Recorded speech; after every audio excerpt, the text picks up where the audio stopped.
السلام علیکم ورحمۃ اللہ وبرکاتہ۔ قرأت و تجوید کے 3 اسباق ہو چکے تھے اور آج انشاءاللہ عز و جل چوتھی کلاس ہے اور تیسرا سبق تھوڑا سا رہ گیا تھا، اور اصطلاحات بھی ہم نے تقریباً 41 ایک پڑھ لی تھیں۔ تو سب سے پہلے آج اصطلاحات ضروریہ میں سے پڑھتے ہیں، اس کے بعد جو ہے وہ اگلا سبق پڑھیں گے۔ تو اصطلاحات ہم نے تقریباً 41 پڑھ لی تھیں۔ 41 نمبر تھی کہ صفت یعنی حرف کی وہ کیفیت یا حالت جو حرف کو ادا کرتے وقت حرف کے ساتھ ہو، اس کو صفت کہتے ہیں۔ اب صفات لازمہ کون سی ہوتی ہیں؟ جو حرف کے لیے ہر وقت ضروری ہوں، جیسے حروف مستعلیہ میں صفت استعلان، یعنی حروف مستعلیہ کو ہر وقت موٹا کرنا، ٹھیک ہے؟ تو اس کے اوپر، ان حروف کے اوپر اگر چاہے زبر ہو، زیر ہو، پیش ہو، یہ صفت ان سے دور نہیں ہوگی۔ یہ صفت یعنی ان کو موٹا کرنے والی جو صفت ہے وہ ان سے دور نہیں ہو سکتی، اس وجہ سے اس کو کہتے ہیں صفات لازمہ۔ اور صفات عارضہ جو حرف میں کبھی ہوں اور کبھی نہ ہوں، جیسے را کا کبھی پر اور کبھی باریک ہونا، کیونکہ یہ عارضی طور پر ہوتی ہیں، کبھی پائی جاتی ہیں کبھی نہیں پائی جاتی۔ را کے اوپر زبر اور پیش ہو، یا را ساکن سے پہلے زبر اور پیش ہو تو را کو پر کر کے پڑھتے ہیں۔ را کے نیچے زیر ہو یا را ساکن ہو، اس سے پہلے زیر آ جائے تو پھر جو ہے وہ را کو کیا کر کے پڑھتے ہیں؟ باریک کر کے پڑھتے ہیں۔ تو یہ صفات عارضیہ ہیں، ٹھیک ہے؟ یہ صفات عارضیہ ہیں کیونکہ یہ لازمی نہیں ہیں یا ہر وقت نہیں ادا ہوتی، کبھی کبھی ہوتی ہیں، تو اس وجہ سے ان کو صفات عارضہ بھی کہتے ہیں۔ اب آگے حروف متحد المخرج اور متحد الصفات، یعنی وہ حروف جن کا مخرج اور صفات ایک ہوں، جیسے مادہ میں۔ اب مادہ میں دیکھیں، یہ دو دال ہے، اس کا مخرج بھی ایک ہے اور ان کے صفات بھی ایک جیسے ہیں۔ آگے حروف مختلف المخرج اور مختلف الصفات، یعنی وہ حروف جو مخارج اور صفات کے اعتبار سے جدا ہوں، جیسے ثا کو دیکھ لیں یا طا کو دیکھ لیں۔ اب ان کا جو ہے مخرج بھی علیحدہ ہے اور ان کے صفات بھی علیحدہ ہیں۔ اب آگے دیکھیں 46 نمبر، حروف متحد المخرج اور مختلف الصفات، یعنی وہ حروف جن کا مخرج تو ایک ہو مگر صفات جدا جدا ہوں، جیسے ثا اور ضا۔ اب یہ دونوں جو ہے یہ حروف لثویہ میں سے ہیں، لیکن جب ہم ان کو پڑھیں گے تو یہ ثا موٹا نہیں ہوتا اور ضا جو ہے یہ پر پڑھا جاتا ہے، موٹا کر کے پڑھا جاتا ہے، تو اس وجہ سے ان کا مخرج تو ایک ہے لیکن ان کی صفات جدا جدا ہیں۔ آگے ہے ترقیق، یعنی حرف کو باریک پڑھنا، جیسے کانا میں الف، یہ الف باریک پڑھا جائے گا کیونکہ الف سے پہلے اگر باریک حرف ہو تو باریک پڑھا جاتا ہے، اور الف سے پہلے اگر موٹا حرف ہو تو موٹا پڑھا جاتا ہے۔ تو یہاں پہ الف سے پہلے جو کاف ہے وہ بھی ترقیق یعنی باریک پڑھا جاتا ہے، تو اس وجہ سے یہ الف بھی ترقیق یعنی باریک ہی ہوگا۔ آگے تفخیم، یعنی حرف کو پر پڑھنا، جیسے قولا۔ اب یہاں پہ الف اس کو جو ہے وہ تفخیم کریں گے، موٹا کر کے پڑھیں گے، کیوں؟ اس سے پہلے جو قاف ہے وہ بھی مفخم ہے، یعنی اس کو بھی موٹا کر کے پڑھیں گے، تو اس قاف کی وجہ سے یہ الف بھی موٹا پڑھا جائے گا۔ یہ آگے جو ہے ہم قواعد پڑھیں گے تو پھر آپ کو پتہ چل جائے گا کہ کون کون سے حروف ہیں کہ جو کب موٹے پڑھے جاتے ہیں اور کب باریک پڑھے جاتے ہیں، اور کون سے ہیں جو ہمیشہ موٹے پڑھے جاتے ہیں۔ آگے ہے اظہار، یعنی نون ساکن، تنوین اور میم ساکن کو ظاہر کر کے پڑھنا، جیسے یہاں پہ دیکھیں نون ہے، یہاں پہ اس نون کو ظاہر کر کے پڑھیں گے تو یہ ہوگا انعمتا، ٹھیک ہے؟ انعمتا۔ آگے اقلاب، یعنی نون ساکن اور تنوین کو میم سے بدل کر اخفا کرنا، جیسے یہاں پہ دیکھیں، اگر دیکھنے میں تو یہ لگ رہا ہے کہ من بعدی ہے، من بعدی ہے، من بعدی، لیکن یہ نون کی آواز میم پہ بدل جائے گی تو یہ ہو جائے گا من بعدی، اس کو اقلاب کہتے ہیں۔ آگے اخفا، یعنی ادغام اور اظہار کی جو درمیانی صورت یا درمیانی حالت ہوتی ہے اسے اخفا کہتے ہیں، جیسے انتا، زبان اوپر تالو کے ساتھ ٹچ نہیں ہوگی، اس کے قریب جا کے رک جائے گی تو یہ ادا ہو جائے گا انتا، اور اگر اوپر ٹچ کر دے ان تو یہ اظہار بن جائے گا، ٹھیک ہے؟ ان اور ان، یہ یاد رکھنا۔ آگے ادغام، دو حرفوں کو ملا دینا، یہ ادغام ہے۔ آگے 53 نمبر دیکھیں مدغم، یعنی وہ حرف جسے دوسرے حرف میں ملایا گیا ہو، جیسے عبدتم۔ اب دیکھیں یہ دال کو تا میں ملا دیا گیا ہے۔ اب یہاں پہ با زبر تا بت ہو جائے گا، تا پہ میم تم ہو جائے گا، تو یہ ابتم ہو جائے گا، ابتم، ٹھیک ہے، کیونکہ دال کو تا میں ملایا گیا ہے اور اسی کو مدغم کہتے ہیں۔ آگے مدغم فی ہی، یعنی جس حرف میں ملایا گیا ہو اس کو مدغم فی ہی کہتے ہیں۔ اور مثلین یعنی ایسے دو حروف جو مخرج اور صفات میں متحد ہوں، ایک جیسے ہوں، جیسے اذ ذہب۔ اب یہاں پہ دیکھیں ذال ذال دونوں ایک جیسے ہیں، اس وجہ سے یہ مثلین ہے اذ ذہب میں۔ آگے متجانسین یعنی ایسے دو حروف جن کا مخرج ایک ہو، جیسے کتبین۔ اب اس میں دال اور تا کو اگر دیکھیں تو ان دونوں کا مخرج ایک ہے، ٹھیک ہے، کیونکہ یہ حروف نطعیہ میں سے آتے ہیں۔ آگے دیکھیں متقاربین، ایسے دو حروف جو مخرج اور صفات کے اعتبار سے قریب قریب ہوں، جیسے من ینظر، من ینظر میں نون اور یا، یہ نون اور یا دونوں جو ہے متقاربین ہیں، یعنی قریب المخرج اور قریب الصفات ہیں، اس وجہ سے اس کو متقاربین کہا جاتا ہے۔ آگے خیشوم یعنی ناک کا بانسا، پھر غنہ ناک میں آواز لے جانا، پھر آگے ہے ادغام شفوی یعنی میم ساکن کے بعد دوسری میم آ جانے کی صورت میں میم ساکن کو دوسری میم میں مدغم کرنا، جیسے فہم مقمحون۔ اب پہلی میم کو دوسری میم میں شامل کر دیں گے، داخل کر دیں گے، ٹھیک ہے، تو یہ ہو جائے گا فہم مقمحون۔ آگے ہے اخفاء شفوی یعنی میم ساکن کے بعد با آ جانے کی صورت میں میم ساکن کو اس کے مخرج میں چھپا کر ادا کرنا، جیسے علیکم بوکیل، علیکم بوکیل۔ اب یہاں پہ دیکھیں میم ساکن کے بعد با آ گیا ہے، تو اس با آ جانے کی صورت میں میم ساکن کو اس کے مخرج میں چھپا کے پڑھیں گے، با کے مخرج میں، جی ٹھیک ہے، تو یہ ہو جائے گا علیکم بوکیل۔ آگے ہے اظہار شفوی یعنی میم ساکن کے بعد با اور میم کے علاوہ کوئی اور حرف آ جانے کی صورت میں میم ساکن کو اس کے مخرج سے ظاہر کر کے پڑھنا، جیسے علم نشرح۔ اب اس میم کا جو مخرج ہے اس کو ظاہر کریں گے، اوپر جو میم کا مخرج تھا اس میں چھپا دیا تھا، اب یہاں پہ ظاہر کریں گے علم نشرح، ٹھیک ہے۔ آگے اثبات یعنی حرف کو باقی رکھنا، آگے حذف یعنی حرف کو ختم کر دینا، تسہیل یعنی تحقیق اور ابدال کی درمیانی حالت، جیسے اعجمی عربی، یہ تسہیل ہے یعنی دو حمزہ آ جائیں تو ایک حمزہ کو نرمی سے پڑھنے کو تسہیل کہتے ہیں۔ آگے تحقیق یعنی حمزہ کو اس کی اصلی مخرج سے تمام صفات کے ساتھ ادا کرنا، جیسے انذرتم، انذرتم۔ اب یہاں پہ حمزہ جو ہے وہ اپنے تمام مخرج اور صفات کے ساتھ جو ہے وہ اصلی مخرج سے نکل رہا ہے۔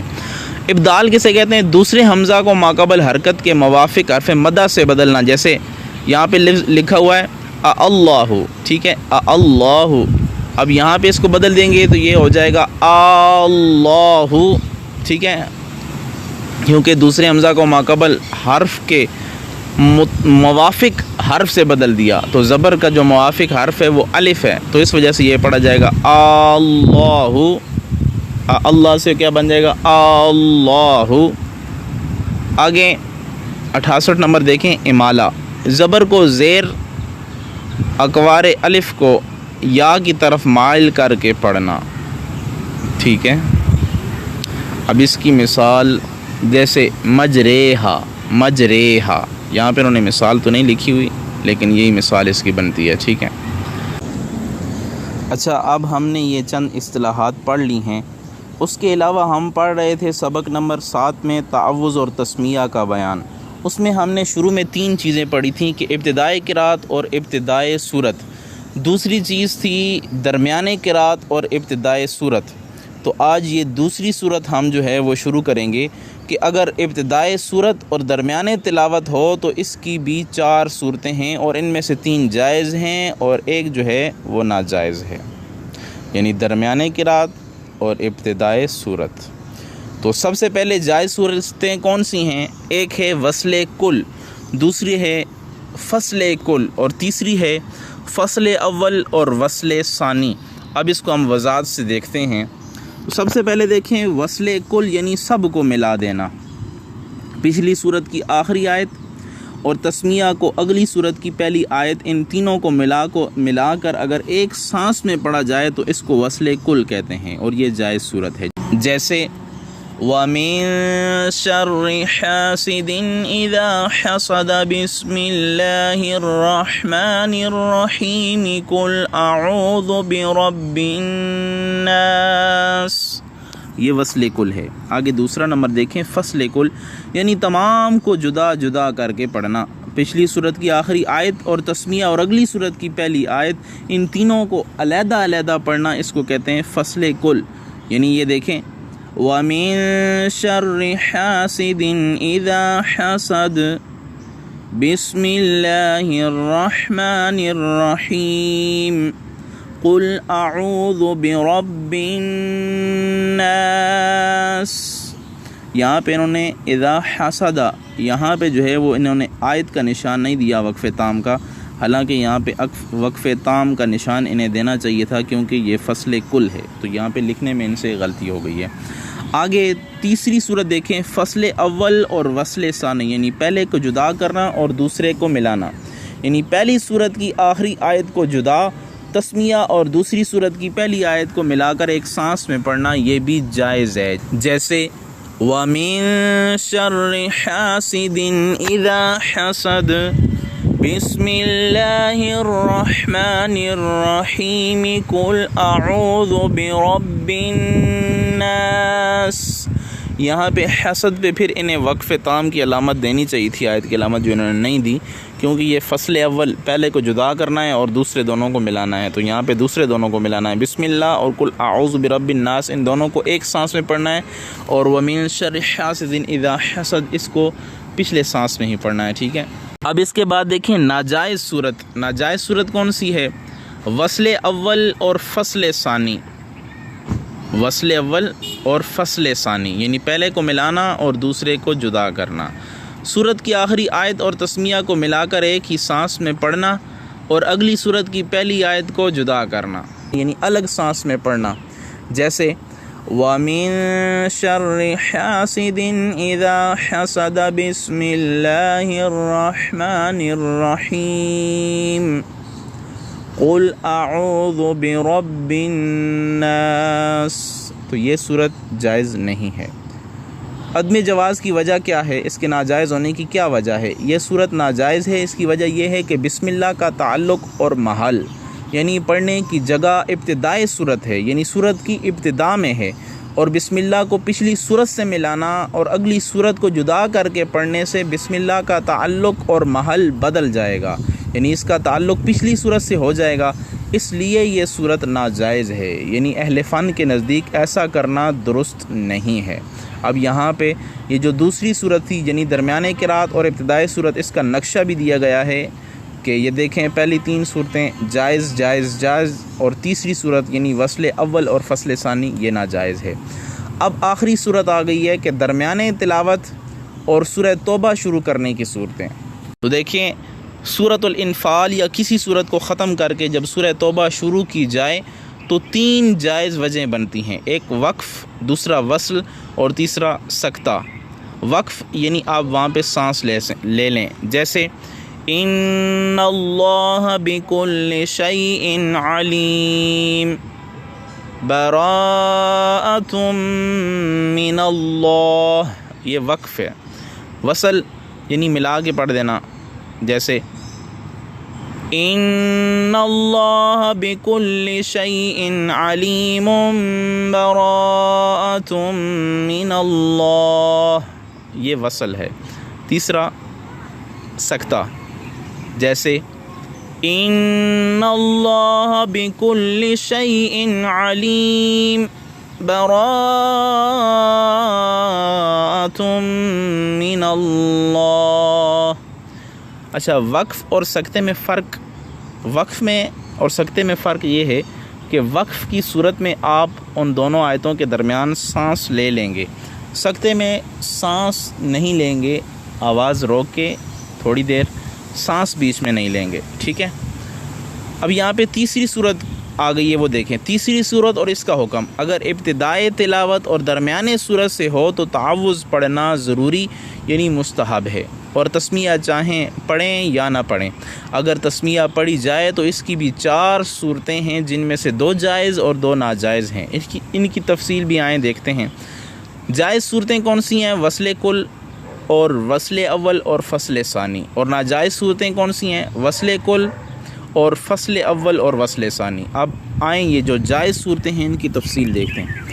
جائز صورتیں دیکھیں، سب سے پہلے فصل کل کرنا، یعنی تعوذ اور تسمیہ اور آیت کو جدا جدا 3 سانسوں میں پڑھنا، جیسے اعوذ باللہ من الشیطان الرجیم، بسم اللہ الرحمن الرحیم، واللہ الذی لا الہ الا ہو۔ اب یہ دیکھیں، پہلے تعوذ کو ہم نے علیحدہ ایک سانس میں پڑھا، تسمیہ کو ایک سانس میں پڑھا، اور سورہ حشر کی جو آخری آیات ہیں اس میں واللہ الذی، یہاں سے جو ہے وہ ہم نے ایک سانس میں پڑھا، ٹھیک ہے۔ اب دوسری صورت یہ دیکھیں، جائز صورت جو ہے یہ وصل اول اور فصل ثانی، یعنی تعوذ اور تسمیہ کو ملا دینا جبکہ آیت کو جدا کر دینا، جیسے اعوذ باللہ من الشیطان الرجیم، بسم اللہ الرحمن الرحیم، واللہ الذی لا الہ الا ہو۔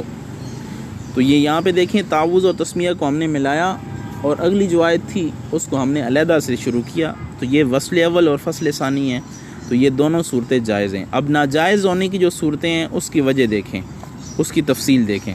سب سے پہلے وصل کل کرنا، یعنی تعوذ، تسمیہ اور آیت کو ایک ہی سانس میں آپ نے پڑھ دینا، ٹھیک ہے، یہ صورت جائز نہیں ہے، جیسے اعوذ باللہ من الشیطان الرجیم، بسم اللہ الرحمن الرحیم، الشیطان یعدکم الفقر۔ اب یہ صورت جائز نہیں ہے۔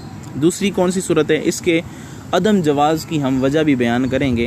پہلے دوسری صورت دیکھ لیں جو جائز نہیں ہے، وہ ہے فصل اول اور وصل ثانی، یعنی تعوذ کو علیحدہ کرنا اور تسمیہ اور آیت کو ملا کر ایک ہی سانس میں پڑھنا، جیسے اعوذ باللہ من الشیطان الرجیم، بسم اللہ الرحمن الرحیم، الشیطان یعدکم الفقر۔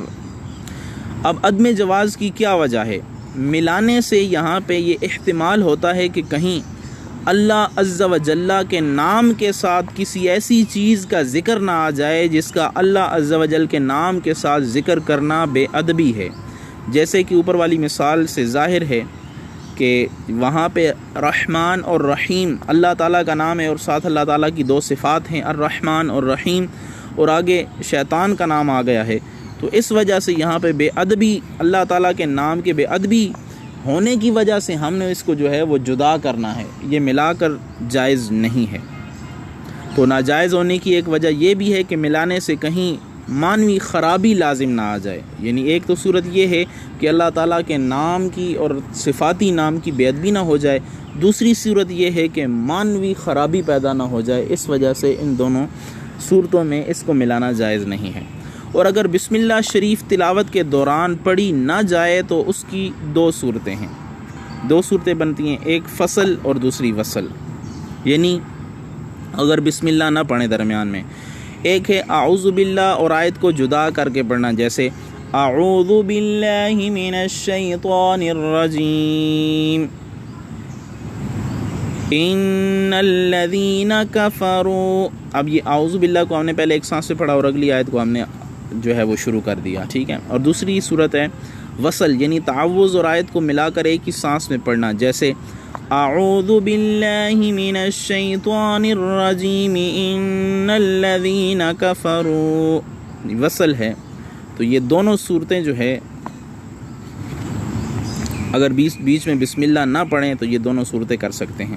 اب یہاں پہ ایک اور چیز بھی یاد رکھنی چاہیے کہ ان میں پہلی صورت فصل وہ بہتر ہے، کیونکہ استعاذہ قرات کا حصہ ہے، اور جہاں استعاذہ کو آیت سے ملانے میں معنی کے اعتبار سے خرابی لازم نہ آتی ہو یا سوء ادب کا احتمال نہ ہو، وہاں وصل جائز ہے اور فصل بہتر ہے، یعنی وہاں پہ وصل تو جائز ہے لیکن بہتر یہ ہے کہ دونوں کو علیحدہ علیحدہ کیا جائے، فصل بہتر ہے، علیحدہ علیحدہ کرنے کو فصل کہتے ہیں۔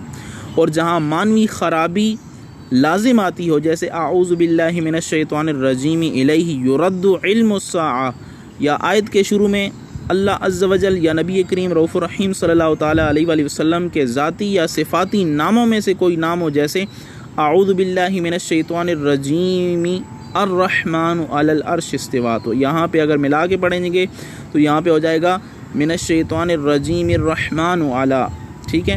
تو یہاں پہ فصل ضروری ہوگا، یعنی یہاں پہ پہلے پڑھیں گے اعوذ باللہ من الشیطان الرجیم، یہاں پہ سانس لیں گے، فصل کریں گے یعنی جدا کریں گے، پھر پڑھیں گے الرحمن علی العرش استویٰ، ٹھیک ہے؟ یہاں پہ فصل ضروری ہوگا۔ تو یہ سبق بھی ہمارا مکمل ہوا، تو آگے انشاءاللہ اگلا سبق پڑھیں گے۔